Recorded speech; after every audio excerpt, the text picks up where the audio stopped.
Okay, fantastic. Hello, everyone. My name is Stephan Classen. I'm a level 3 from Seattle. Today I'm talking to you about hybrid conferences and hybridization, but I'm also going to add some elements in of conference optimization and different tools that you might have and may not be aware of to kind of up the engagement of your conferences or increase the audience experience in a sense. Admittedly, it's kind of ironic because I'm running this from inside a game store. I'm about to run a tournament, so I'm literally running a hybrid presentation in a sense. So it's a hybrid presentation on hybrid conferences.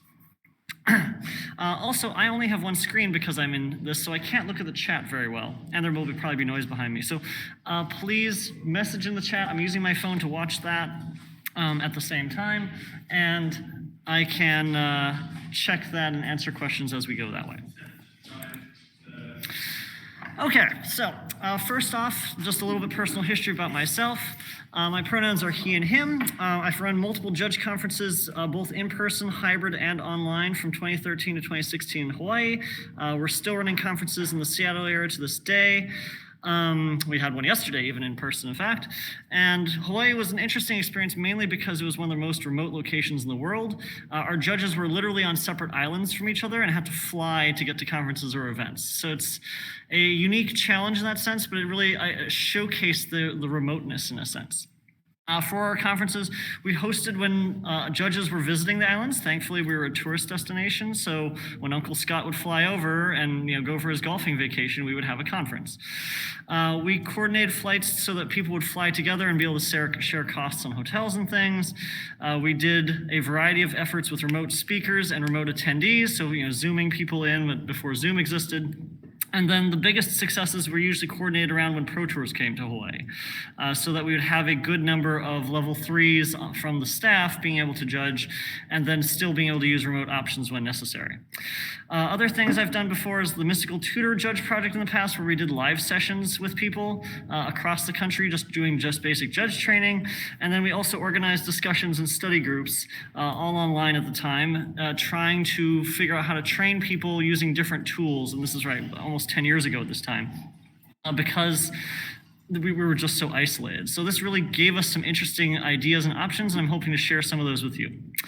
One caveat, of course, I'm breaking a lot of conference norms, engagement. You'll notice I have a lot of text on my slides. There's just a lot of points to cover. I'm covering 3 different types of conferences and how to kind of mix and match all 3 of those together. So bear with me. I'm happy to share the slides after the presentation, and then we can talk about that, or I can happily chat with anyone. All right, so just as initial engagement to see who's listening and things, and you can hear me, please, in the chat, use some emojis and tell me how you're feeling today in the Track B text channel.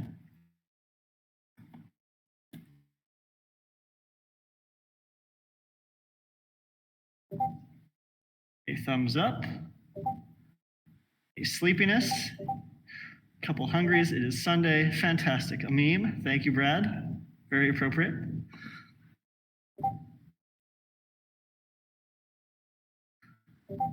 I appreciate it. Okay, fantastic. Good to see the crowd is ready for this presentation. All right. So, conference challenges both online and in person. We're thankfully really accepting online conferences in the judge program right now. COVID has really forced us to this, and we're in one right now, for instance. However, this was not always the case before. Online options weren't always available, and so we had to think up different solutions and opportunities for judges. Even though we have online options, online conferences are still not currently accessible to all, right? Time zones is a big challenge, especially online for people in faraway places and different times across the world. We still have people in the program and just in general in the community who might be hearing or vision impaired. Some people get COVID and may not be able to attend certain things in person. People's work schedules are all different. I mean, I know a lot of judges work in game stores on Saturdays and Sundays and just simply cannot attend conferences. So things like online or hybrid options or recording options, as we're doing today, really add those kind of benefits to people to be able to catch up and still engage in the learning. There's limits to learning in both modalities, right? So in person, you can do a lot more engagement. You can talk with other people in your area and things, but there's still limits to how much you can present in a certain given amount of time. The presentations will still be people having to sit and listen and not necessarily engage every moment in things. Contrary-wise, Online also has challenges for engagement, right? How much is a presentation different from watching a video? How many relevant topics are specific to your audience, right? If it's a regional conference versus online across the world versus L1 versus competitive focused, you have to kind of figure that out for your conferences to make sure that it's actually relevant and engaging. Not using enough technology in some cases, or using too much can also be the problem. Audio-visual equipment, things like clickers, uses of chat and different online engagement tools. These are all different things that we often have to figure out what's the best use, what's over-engineering in our conferences, and what's just sort of appropriate for your audience. I mentioned this a little, and I will keep repeating this realistically. The human elements and methods of teaching, which is actually the presentation across from me with Daniel, really trying to figure out ways to engage your audience more, right? Trying to find ways to have activities so that your participants follow along, and it's not just a lecture or video. I'm going to try and do this as much as I can, but of course, I have a lot of things to cover. Okay, so what is a hybrid conference? This is a chat question, so these are all 4 possible options of what a hybrid conference could be. Is it 1, an in-person conference with online attendees? Is it 2, an online conference with it being projected to a live audience somewhere? Is it 3, an in-person conference with remote speakers? Is it 4, a mix of 1 and 3, so remote and in-person attendees or speakers, but creating access to both? And please answer in the chat. I'd like to see what you all think about this.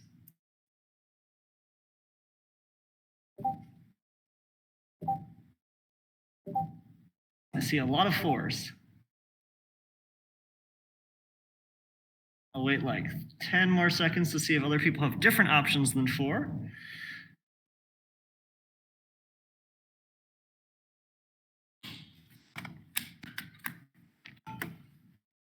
I guess not. Okay. Surprise, surprise, it is all 4 answers. Hybrid conferences can be any of these 4 options. And so 4 is not the only one, although 4 is one that is often the most common, allowing remote and in-person attendees and speakers. But all of these things are possibilities for you to run judge conferences and should be considered depending on your audience, depending on your speakers, depending on your needs for your conference too. So all of this is absolutely possible to be considered for a hybrid conference. This, for me personally, is just sort of the ideal example of what I would expect from a hybrid conference. I want to just run through these points, but don't take this as like the way it has to be for ideal conferences for hybrid. You need to figure out what your specific conference actually has needs for, right? So mix and match how you need, but anyway. It's usually an in-person event, so allowing in-person attendees to interact with each other, being able to network, play games, trade cards, whatever, but then also having the possibility of some remote attendees or speakers.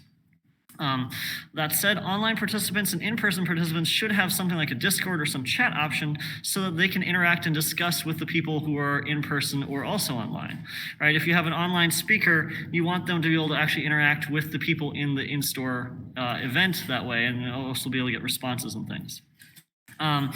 In-person presentations has the main challenge of having a quality camera, projectors, microphones, laptops, clickers, presentation softwares, and enough conference staff to manage all this, right? Technology is our best friend in a sense, and also one of our greatest challenges, because every piece of technology you use will add more things you need to work on too. And then accessible options to support attendees too, right? There's people that have special needs, there's people with special challenges. We want to be accessible in the judge program to anybody to be able to participate and learn in these conferences. Okay. However, the benefits of hybrid conference, right? Being hybrid gives you the best of both worlds. You can have online engagement and access for people who might not be able to travel on their own. You're accessible to more attendees and speakers. You allow for different options that technology gives you this way. And then you're also able to get speakers who might not normally be able to travel. You have more engagement asynchronously, right? You can run like events, surveys, different activities, icebreakers and things through a Discord or Jamboard, also before and after the conference, which is a nice learning tool. But you can also improve networking that way, right? You can have different channels in your Discord that have like specific state chat discussions, or you could have, different in Zoom, if you're using Zoom, using things like breakout rooms to have people mix and match that way. So don't let yourself be limited by what's been done before, right? An awesome hybrid conference can really add new things, and we have the technology because COVID has forced us into it to do different things. Okay, so you want to run a hybrid conference. First things you need to do is consider the challenges realistically. do you have enough technology, right? If you're running in a game store and a hybrid, do you have enough of a strong internet connection to actually run a hybrid conference so that you have all sorts of things that can, multiple computers, sometimes Bluetooth connections to things. You need to make sure that your store location or wherever you're choosing to run the event has enough power to actually continue and have all the pieces you need. One thing I recommend if you have a larger conference or a hybrid conference is a microphone. Laptops and cameras are fine for picking up sound if somebody's just sitting in front of a computer. However, that's not great for participants asking questions or if the speaker, the presenter walks away from the laptop or presentation software. It's difficult to hear people that way. A quick Bluetooth speaker or even like a USB speaker is a fantastic way to help people actually hear, if they're online, the conference speaker that way. This is a pretty common one, projector and access to store walls. Most stores have some sort of way to project a TV screen and sort of things, but definitely double check with this and test it honestly. One piece of feedback we got yesterday in the conference is that the TV was kind of small for if people were displaying varieties of cards or larger board states. So definitely test the size of things, make sure that screens can handle different presentations and presentation styles, particularly in a hybrid conference. A camera, right? So actually just buying a camera that can either be a webcam or something that can help you present better can allow you to actually move away from just a laptop option if you're doing hybrid, so that you can film in different angles, move things around. It's really just a beneficial thing, so please do consider that too. Adequate staffing. This is something that we're not considering enough for conferences, right? Usually in-person conferences have like 1 or 2 staff or event managers. Make sure you have enough people to manage computers, manage the technical equipment, talk to the store employees or whoever's helping you in the location, right? To make sure stuff can run correctly and troubleshoot as you go, because troubleshooting is definitely a thing. Experience with the software. So if you're trying out a hybrid conference, make sure you know what the software can do. Make sure you know how to use it. Make sure you know what happens in problematic situations or things. So it's a really important thing to be familiar with the software. For instance, most people aren't using WebEx these days anymore because it's such a pricey software, but honestly, it has some of the best engagement tools and multi-participant access things that any software does. So if you want to consider it, think about it, but think about, what are the limits of the software, what are the benefits of the software in a sense. And then I definitely recommend planning for a Discord channel system that you can have different tools depending on your conference for different ways to engage or chat among all participants. Okay, so if you're looking, and so these are mostly considerations about Zoom, Discord, or other chat programs in a sense. So if you're streaming a conference, what software, right? Zoom is honestly one of the better softwares for meetings in a sense because it allows really good screen share. It allows people to do multi-camera systems in a sense where you can multi-stream both the speaker and the presentation software. And then one of the best things I really love about Zoom as a software system, particularly because we want to be more accessible for participants, is that Zoom has the option for auto captions. What this means is that it will automatically capture what I'm saying or the presenter is saying and turn that into text on the screen live at any given time. So it'll follow along. Admittedly, it won't catch like magic card names and things, right? But it'll allow people who either are hearing impaired or people that just prefer to be able to read what the speaker is saying at the same time.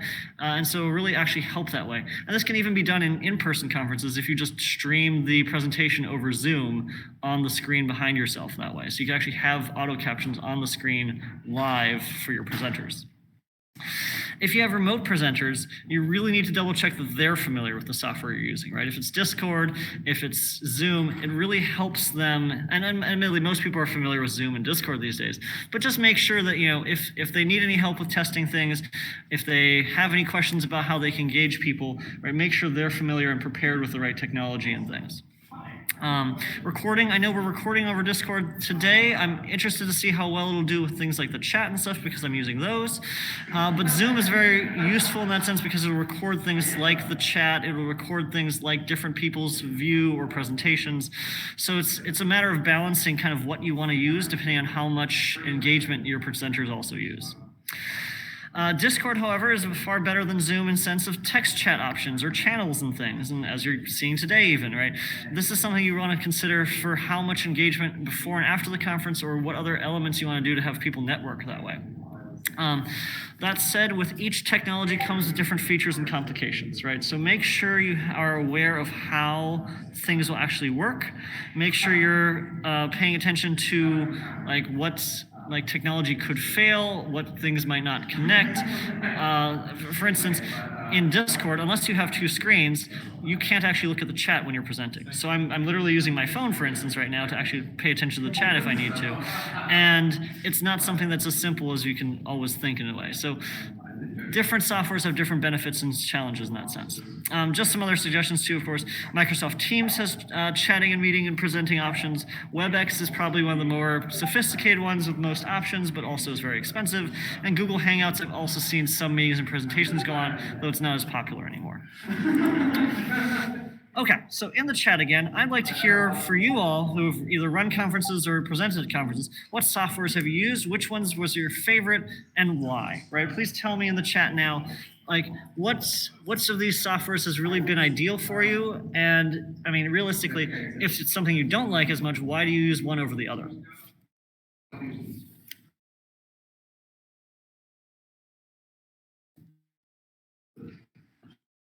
I'll just wait a little bit for people to be able to chat.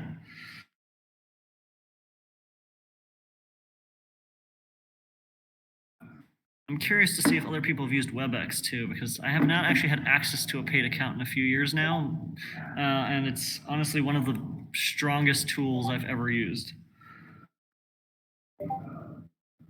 Okay, so Zoom is pretty common. Discord for chat, yes, I've seen that in several of our Western Washington conferences, having the dual Discord and Zoom, and actually I've found that's been pretty good. One person mentioned that they prefer Zoom because attending mobile is easier to interact with than a Discord chat, and I definitely agree on that. Like switching between channels and paying attention to presentations is difficult in Discord.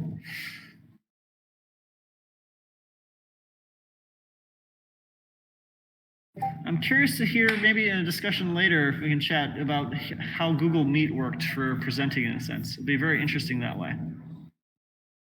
There's 2 or 3 more people still typing.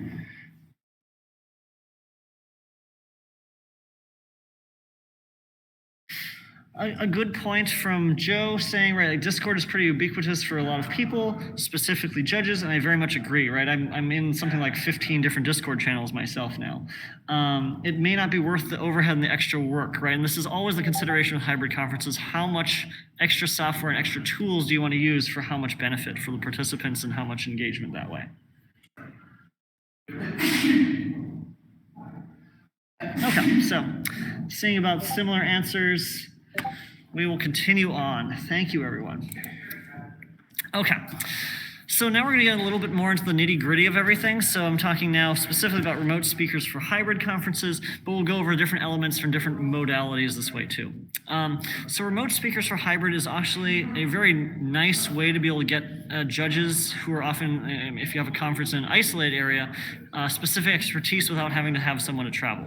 Again, for us in Hawaii, it was a wonderful treat to be able to have level 3, and at the time level 4s or level 5s, be able to present to us on a specific topic that they were an expert on without them having to fly to Hawaii. Admittedly, that we would have loved to have them fly to Hawaii, and I'm pretty sure they would have as well. But that wasn't simply possible. Now, admittedly, I'm using Hawaii as a personal example, but I mean, there's many rural areas that want to have conferences that have, multiple judges that could benefit from this in different ways, whether it's, them gathering together to sit and listen to an online conference so that they can have some networking themselves while attending an online conference, or if they can get enough judges together to host a conference and then have remote speakers in that sense. Why we also want remote speakers in some cases is, especially in in-person conferences, is specific expertise, right? Some judges are very, very good at specific things of IPG, MTR, deck checks, etc. That it would be very beneficial to be able to have this presenter give a talk to judges who may not be able to get this kind of learning in their own regional area. The other consideration too for remote speakers when you're hybrid is that you have to also pay attention that they are going to probably be a remote attendee afterwards, right? They probably want to listen to other presentations. So you'll need to make sure that if you are doing an in-person conference with remote speakers, that you have some way for have remote attendees as well, so that they can also participate and engage with the judges or network as well afterwards. remote attendees for hybrid. So this is when you're having an online conference, sorry, an in-person conference, and also having remote people attend. This is much more challenging than just the remote speakers alone, because you need to actually have staff, for instance, monitoring the laptop, watching that people can engage and ask their questions, making sure the questions get heard and then facilitated to speakers. And then you also have to constantly have someone monitoring both software and camera situations to make sure the presentation is working okay for the remote attendees, and also that they can hear and see the presenter that way too. Again, I'm going to repeat this: internet connection strength in game stores, different technology, having backups things, from everything from HDMI cables to speakers to microphones, very important. So this isn't necessarily the easiest thing for everybody. However, the benefits for this does allow people who are unable to travel or are very remote to attend these things, right? We have judges from different parts of the state, different states in a sense. This allows them, because we have better technology, to attend conferences, and maybe even if you do it extensively, network with other judges they wouldn't normally be able to connect with. This also reduces carbon footprint. I'm an environmentalist by trade, and so I always try and think of different ways that we can also use technology to sort of give back to our planet and also reduce our costs. Because honestly, have you seen gas prices recently? This is not something you want to actually deal with. So our next point, for the chat at this point, I'd just like to ask, how many of you actually have attended a hybrid conference online, right? Have you attended a conference that was being held in person through some sort of software and participated that way? As a second point then too, what went well or what didn't go well in a sense? I'm sure there's always challenges in conferences. There's ones in every conference one way or another. How well did a hybrid attending go in the past for you in a sense, if you have attended?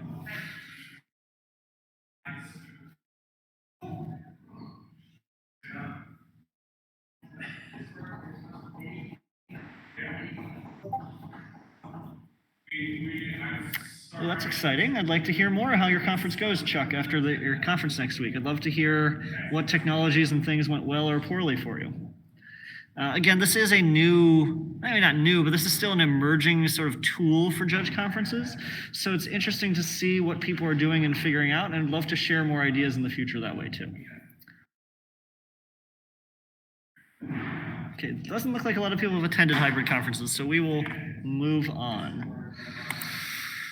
Okay, the question you should ask yourself if you are doing a hybrid conference is, are you up for hybridization, right?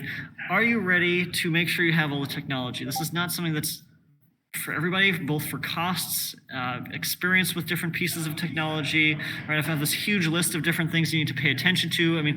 The second point is especially relevant because not every game store has accessible outlets or chargers for people, right? If you have 10 different pieces of technology, how are you plugging them all in? How are you charging them? These are all things you have to actually pay attention to, particularly because you don't want to be halfway through a conference and something fails and you don't have any way to make up for it, especially if you have remote attendees. Making sure you have enough staff, I will repeat this as well too, right? And you'll see this multiple times in this presentation. Making sure you have enough staff to help out with various different pieces of a hybrid conference are really, really important that way. Finally, also having engagement activities for both online and in-person attendees, right? So this is a challenge for speakers then too, right? Making sure that if the speakers understand you're having a hybrid conference, there's some way for people both online and in person to engage, right? This shouldn't just be again, either a lecture or just a thing that people online can just follow along with. That doesn't really give them full experience, or at least a beneficial experience for learning. That said too, you'll have a lot more challenges with troubleshooting and planning. So most conferences, are managed by a couple people. You have speakers. It's a relatively straightforward thing. You're going to need to do a lot more planning and prep for hybrid conferences. And honestly, because we should be ready for troubleshooting and challenges, often I suggest too for hybrid conferences to have some sort of recording or secondary equipment, so either backup equipment of that list above, or having a recording tool so that, or have a recording tool so that you can give people afterwards a better experience if they missed the conference or something failed. Finally, too, right, be flexible and resilient, right? We're judges, this is sort of our training, but making sure that you have a backup plan, making sure you have redundancy so that, you have an extra camera or an extra laptop, talking to, a couple, more experienced or longer term judges that have ability to bring backup equipment that might not hurt, because technology, again, can always fail us in some way or another. or not have enough plugs in the store. This is something that's probably pretty apparent to most of you that have done online things, but I'm going to go over this as well, right? Making sure that you have the best use of your tools. Again, these are suggestions to different ways to actually add engagement to your conferences, right? Using your channels in Discord to their strengths, things like social engagements, different ways to present, being able to have discussions and discussion questions, having live answers to judges' questions and things, or having a moderator being able to gather questions and present them all to the speaker at the end.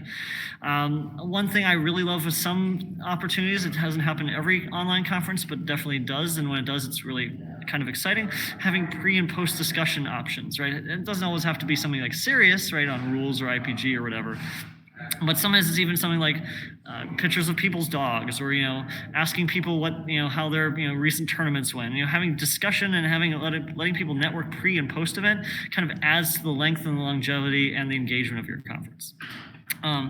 For Zoom, I mentioned auto captions, but Zoom also has very nice options for recording talks. Again, the hope is to strive for greater accessibility so that other people can participate and also learn from the conference, even through sometimes people prefer learning through repetition. Some people learn better through reading. Some people learn better through listening. So having different ways to do to give access to your conference to people. One other nice thing that Zoom has that I haven't actually mentioned really before is that Zoom also, when you do recordings, can separate recordings from sound and for visual. So if you were so inclined, you could technically separate the sound and record it and put it up as a podcast for people to listen to that way, to actually listen to the presentation, even if they can't see it that way. So if people have different specific needs and learning options, you could actually add these different accessibility things for people too. Also, something I recommend, it's something we all did probably in Zoom meetings and things online, hopefully, things like icebreakers or breakout chats. Zoom also allows you to set up breakout rooms, either with random participants or chosen participants, and so you can actually force people to have discussion in a way, doing things like what their first event was like, or what their favorite decks and formats were. There's definitely different options that Zoom and the technology gives you so that you can make it more feel like a real in-person participation engagement session while still using online tools. You can also do this with hybrid in a sense where you can, if you have enough laptops, make breakout groups to have discussions in some portions, and then hand them a laptop to talk to the people online that way too. I wanted to also just cover some techless improvements, so things that you don't need technology to improve all the software, things that you don't necessarily need for our conferences. So not actually needing software. These are just different little things to actually help people network better, if possible, depending on your format. So having an attendees list on paper lets you kind of meet unfamiliar judges. Every conference, not everybody knows every level 1, everyone knows every level 3 in the area. So it's a nice way to just make sure everyone's there and be able to greet people and actually let to learn their name immediately and have an introduction. I'm stressing this, and why it's bold is name tags, right? We often have our metal magnet name tags nowadays, but using paper name tags as well gives everybody the same access to them. It lets people add their pronouns. It lets people add, fun little things like, background or some sort of nickname, right? We did this yesterday at a conference, and then we, definitely had some interesting engagements with people's different specific nicknames they had. You learn a little bit more about people, and people remember things that are silly and fun with nicknames a little more too. The human technology, we don't use this enough either, really, a lot of times anymore, where having a logistics timer, so one organizer holding up, timer signs. People are often concerned about, how much time they have presenting, how much time they have left, if they're on tracks or things. So this is something to use in professional conferences, being able to do some form of, hybrid, 10 minutes left kind of sign hanging up so that people can do this too. This helps for things like in Discord chat or in Zoom chat too, if you're using online presenters, they can type it in so they can see a quick, this is how much time is left.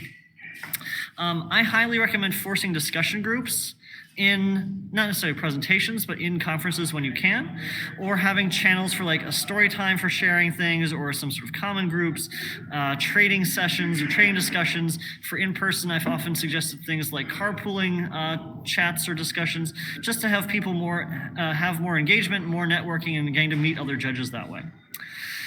One example too, right, from forcing discussion groups, having people discuss something about their name tag or adding something to their name tag that makes them talk or discuss with each other, maybe their favorite card or different ways that way. One parentheses thing I have too is, right, in-person conferences usually allow you to do things, little rewards for people that engage or ask questions or do something really interesting in the conference, and it's just a fun way to increase and incentivize engagement. Also, Discord has really allowed us to have live answers to questions in the chat and things, but also having the ability to have a staff member collect questions from judges at the end so that there's a question answer session at the end allows that to be more formalized and just more discussed that way. So it's a really nice way to kind of add all to the presentation, not distract the presenter necessarily from the side chat or things. As in, for instance, right now, I'm continuously having to check the chat to see if there's anything I need to cover or I'm not doing well enough yet. Okay, click. Okay, so now I'm going to switch formats of our engagement. At the bottom here, and I'm going to put this in the chat, I have a Jamboard set up, so I'm going to have to switch screens in this bit, but I would like you all to use Jamboard as a new tool to test this as an online engagement tool. Jamboard is a Google-based software system that lets you have multi-users add different elements through Post-it notes and stickies. So if we could all move to the Jamboard, and then can everyone still see the Jamboard? I'm seeing a couple people jumping in. For this first slide, just to test it out, I'd like people to put your own name tag here in the slide. I'd like to see who people are. So I'm suggesting things like your first and last name, your pronouns, your level, and a self-chosen title for something that you actually enjoy, people will remember you as, or something in this sense. On the left side here, if you haven't used Jamboard, there's all these little tools. There's a pen tool. I'm asking people just to use the sticky note tool at this point. So you click on it, you type it in, you can choose what color you want, and then type in different things. And you can always edit your own thing too. Once it appears, so Chris's has shown up now, we can also move them around. And so you can kind of sort them in places. You can add text, which is really nice on Jamboard. And you can kind of add elements this way. This is a great way to collaborate and add different discussion in a sense, so that people can also kind of figure out how they connect. Maybe make all the judges from the US West be green, make all the judges from outside the US be in blue, right? And so you can add different elements to discuss this way through this thing like a Jamboard, so that people can actually participate, engage, see what other people are writing. This is admittedly a very small one because we're just using name tags right now. But you'll notice at the top, there's also multiple slides we're going to use. So we're going to use some of these next ones in a little bit so that we have different questions and see different responses from people in the audience this way too. Okay, I'll give people 10 more seconds. Okay, not everyone can use the Jamboard, and so again, this is immediately a limitation to an online conferencing tool and things. For those of you who can't engage, please go ahead and use this later, right? This Jamboard will stay up. I'll leave this text in the chat. We'd love to have you, connect, and we'll double check this, and I'll, keep using this Discord later so that we can connect and talk about things as well. So no big deal. I'm just going to continue describing the Jamboard, and I'll read out some of the answers as they come in so that our mobile attendees can listen to this and pay attention and participate too. And so again, right, this is a hybrid solution. I'm going to be flexible and vary this just a bit so that everyone can hopefully participate or at least engage. Okay. Back to the slideshow for now. Can everyone see the slideshow again? I'll assume so. Okay. So the next set of areas here is just really talking more about how we can make conferences more engaging. We want, again, as I said in the beginning of the presentation, we don't want judges to basically just get the same amount of material as if they watched a YouTube video or some video that way. Having different ways for judges to participate, engage, interact themselves, even if we have to adapt and figure out things this way, to make judges hopefully learn in different ways. Because not everyone learns from watching a video, not everyone learns from just reading slides, not everyone learns from writing something down. It's multiple use, it's repetition, it's different engagements that can get different people to hopefully engage and learn in this way. More engaging number one, right? Icebreakers or introductions. One thing at smaller conferences I love to do is either a quick icebreaker or a round of introductions, making judges actually meet and learn other people's names, where they're from in a sense, especially in an in-person conference or even a hybrid conference where you have participants from different locations. It's fun to learn where people are coming from. Something I've often experienced when I meet judges from different areas, even within my own state, how different their perspective can be on how tournaments run, how events happen, because then I can learn what's different. I can see what kind of different perspectives they might have for how they run events or challenges they have from either being remote or very much in an urban area. For instance, we have had judges from different regions, different countries, even in our Hawaii conferences, because they were studying in Hawaii or visiting on a vacation or something, and then we could learn about how events are very much different in Chinese-speaking countries versus the U.S. Or sometimes we had European judges, and so you're hearing how different tournament organizers run things in Europe. It gives you a different perspective of things you have to pay attention to in that sense. When you're doing this for engagement, try and speak with your speakers, right? Talk with them and figure out how they can add engagements to their presentation, right? If it's, questions to the audience, challenges, things they have to participate, and then especially for a hybrid conference, make sure that people online and in person can both participate. One thing we've done before, right, like the boot camp conferences or conferences that do simulations, those are fantastic for people that can participate if the audience is small enough.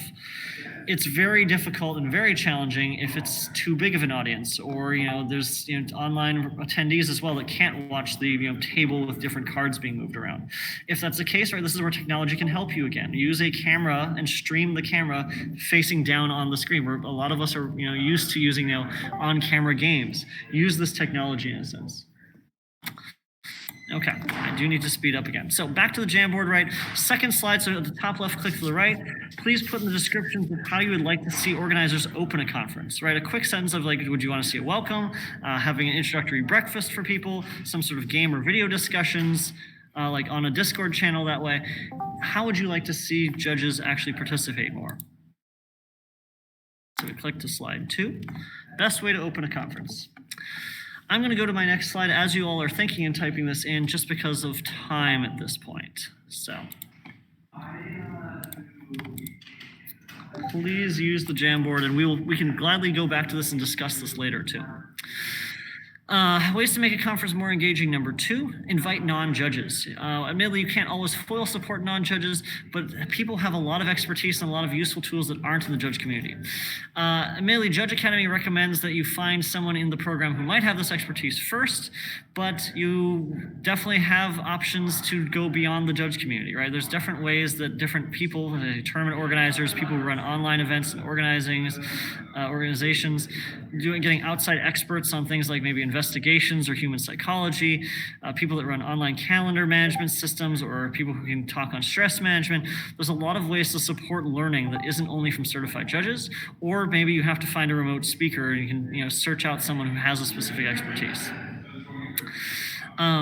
This also can allow people to become judges or be inspired to join the judge program. I talked about speakers in this in the example first, but really it's more than that. It's allowing people who are players, who are interested in event organization and management, to attend and see what the judge program is about. And so I definitely recommend inviting players who might be engaged or have been interested in how events run too. Third Jamboard slide, what kind of non-judge speaker would you like to see more presentations on, right? Again, I'll leave this Jamboard up and we can chat and discuss it more. You can use it for your own tool. So let me jump back to that really quickly. So best way to open conference. So I'd like for people to add in this point. So what kind of non-judge speaker would you like to see more presentation on? Like what kind of topics or things are we not covering in judge programs? I've really appreciated Isaac's different subjects and areas of focus for the last few conferences. So this has been really interesting. But what else could we do? What else is kind of needed for more expertise that either we haven't seen or haven't seen enough of? I'll give a little bit of time this time for people to use the Jamboard. On either slides 2 or 3.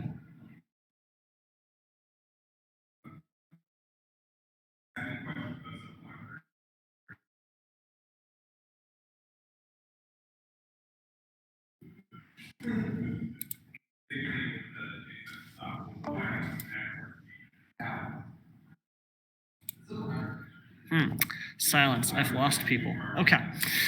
We will continue this on. I'll give you more time to think about it, and we can always discuss this after the conference in this sense, too. Back to this. Okay. Ways to make conferences more engaging, number 3. These are mostly suggestions for online conferences, but these are different ways that you can actually add to engaging speakers. Primarily, too, if this can be different sizes of conferences, right? If you have 150 people in an online conference or a hybrid conference versus 30 people, it's a very different level of experience and engagement that way.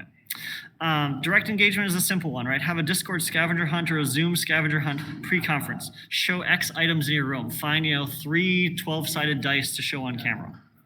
Right? Something simple like that can get people engaged, up off their seats, and showing their camera to actually display things.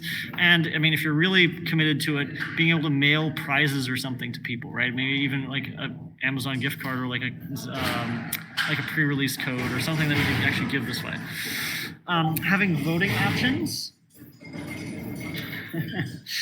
Having voting options. So Discord allows voting options, or Zoom allows actual surveys and things. This is the ability to engage understanding that sense and being able to check different responses in a way. Seeing how much your audience is actually participating. And this goes, if you go much further into the sort of the game show idea. Zoom also allows breakout rooms, so you can do challenge questions or short discussions, right? And this is, again, can be done both hybrid and online with enough laptops in a specific room for conferences. Allowing people to network, right? Having maybe just even a basic networking channel, right? And having specific questions for people to ask and answer so they can get to know each other better. We don't do this enough as judges, just to get to know where people are from and their own backgrounds, because there's too much, I feel like, stigma about well, the level 3s and level 2s that are really experienced know everything. Well, that's not the case at all. We definitely can learn different things from people with different backgrounds, different experiences, different things, and different store levels and events. And so we should be able to share information, should be encouraged to share information more. I saw in the chat that maybe using too much technology is too much. I have definitely forced using 3 different tools using Discord, and this is probably overwhelming at this point, right? And so this is something we have to engage to figure out, what is actually useful, what is actually too much, and what is actually, useful for people to actually get involved in things. Okay, so then we'll go back to the Discord chat at this point. I would like you all quickly just to please describe your favorite judge call while judging at regular REL. Then, because I said I'd like to try and get people to force discussion, please reply to someone else's comment in the chat this way. If you can actually find something in common with someone else on a judging at regular call, there's definitely some weirder things that happen at JREG that isn't necessarily the higher level rel, that it should be something that could be very interesting. I can start with my own in the chat too. So we'll do this for a moment.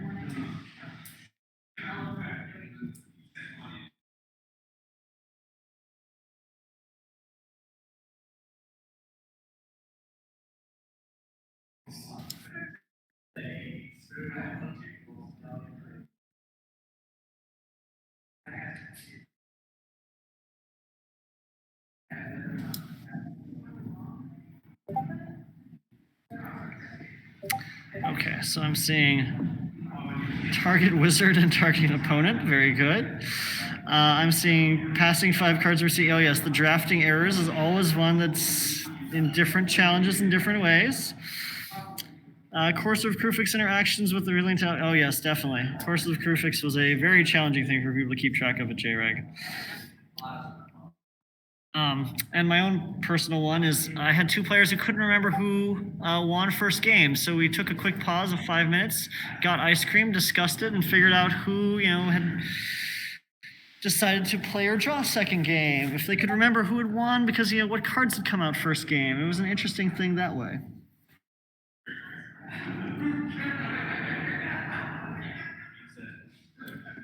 Give a couple more seconds for people to type out their JREG challenges.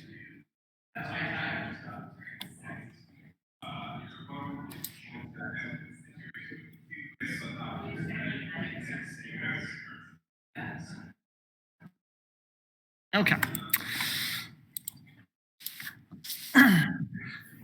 All right, then this is just suggestions for presenters and engaging audiences, right? Number one, of course, less lectures, please. We want people to have some sort of pause to engage and write their own comments, engage with the presenters or with other audience members. Highly suggest people to have challenge questions for participants, some ways that people can actually interact or respond to things. Having discussions, and again, this is forced discussions that for judges they may not know, getting to meet the level 2s and level 3s in their area, using online breakout rooms if you have the time or the ability, asking participants to answer practice calls or cases. I've definitely had a conference where we had, this was a hybrid conference where we had people projecting on the screen a scenario, and then either the online participant or someone in the audience would have to come up and figure out what was going on in the situation. And then a simple one, repeat questions that people ask from the audience so that all participants can hear, right? This is a very simple one that people don't do enough, that we can also just help people hear and engage and learn that way together. All right, so final points. In all modalities, consider how you engage participants. We want less lecturing, we want more engagement.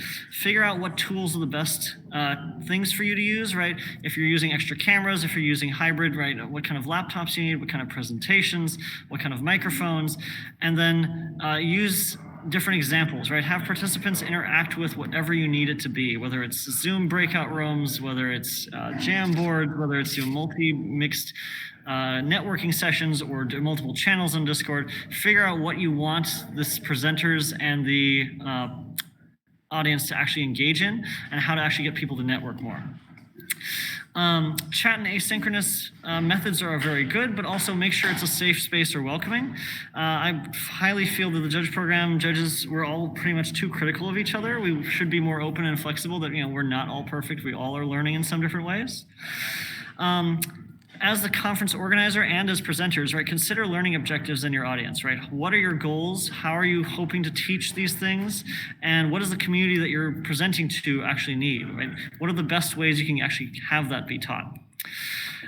With these considerations in mind, consider your modality, right? Figure out your hybrid needs, figure out your online needs, talk to your speakers and what kind of speakers, if you have a remote or a mix or only in person, and then what kind of audience you might have attend to.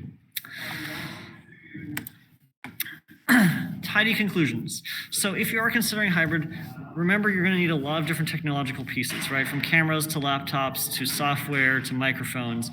Confirm these sort of things before you even announce a hybrid conference. This takes a lot more effort than regular conferences, either online or in person.